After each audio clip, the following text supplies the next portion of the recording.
আসসালামু আলাইকুম, welcome to Fatima kitchen. আজকে কাতলা মাছের মাথা ভুনা রেসিপি আপনাদের সাথে শেয়ার করব। আশা করি রেসিপিটি ভালো লাগবে। তো চলুন দেখিয়ে দিই।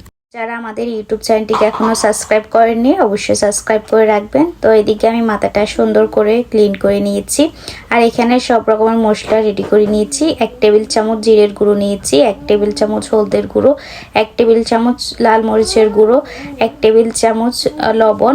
এখন ভালো করে মাথার মধ্যে আমি সব মশলাগুলো একসাথে মিক্স করে নিতেছি।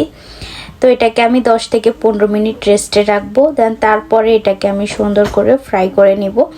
তো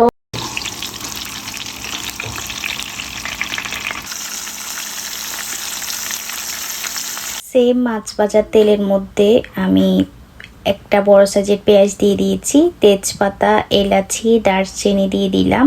এখন 4-5 মিনিট এগুলোকে ভেজে নিব। তারপরে এখানে এক এক করে সব মশলা অ্যাড করব।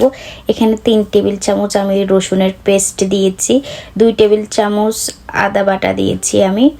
এরপরে এখানে একটা বড় সাইজের টমেটো পেস্ট করে দিয়েছি, আর একটা পেঁয়াজ পেস্ট করে দিয়ে দিলাম। এরপরে 2 টেবিল চামচ এখানে মাছের মশলা দিয়েছি আমি। 1 টেবিল চামচ জিরের গুঁড়ো দিয়ে দিলাম, আর হাফ চামচ হলদের গুঁড়ো, 1 টেবিল চামচ লাল মরিচের গুঁড়ো দিয়ে দিয়েছি। তো এখানের মধ্যে আমি 1 টেবিল চামচ লবণ অ্যাড করে দিয়েছি। তারপরে সব রকম মশলা একসাথে ভালো করে মিশিয়ে নিতেছি। এগুলোকে ভালো করে কষিয়ে তারপরে মাছের মাথাটা অ্যাড করব। তো মাছের মাথাটা এখানে দিয়ে দিব, দিয়ে মশলার সাথে ভালো করে মিক্স করে নিব। 4-5 মিনিট মশলার সাথে এরকম করে মিক্স করব।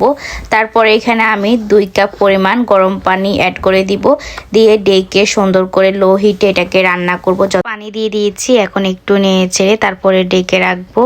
তো এই যে আমার মাছের মাথাটা রান্না করা হয়ে গিয়েছে। এখন ফ্রেশ ধনিয়া পাতা কুচি দিয়ে এখন মাছের মাথাটা নামিয়ে নিব। তো রেসিপিটি আপনাদের কাছে কেমন লাগলো অবশ্যই কমেন্ট করে জানাবেন। সহজভাবে দেখানোর চেষ্টা করছি। আল্লাহ হাফেজ।